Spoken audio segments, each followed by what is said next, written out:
long after my ablation will my symptoms go away? So the ablation sometimes kicks up the dust, if you will. So when we do an ablation, we bother the heart, and there's some irritation.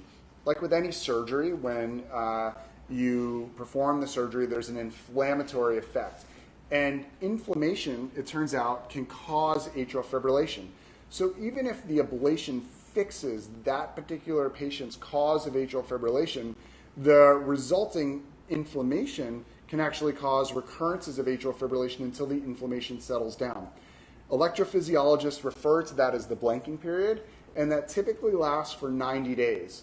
So when someone has a recurrence of atrial fibrillation in the first 90 days, we don't worry too much. Now, it may mean that the success rate for that patient is a little lower than someone who had no recurrences. That patient's atrial fibrillation may go away and never come back again. So we see that inflammatory effect lasting for sometimes weeks and sometimes months, and there may be multiple episodes of atrial fibrillation, and we all get disappointed. We can't help but do that during that period of time.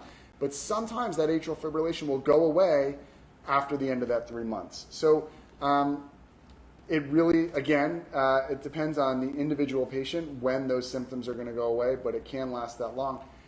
Some patients, their atrial fibrillation may be triggered by alcohol, let's say. We know that drinking alcohol is a common cause of atrial fibrillation.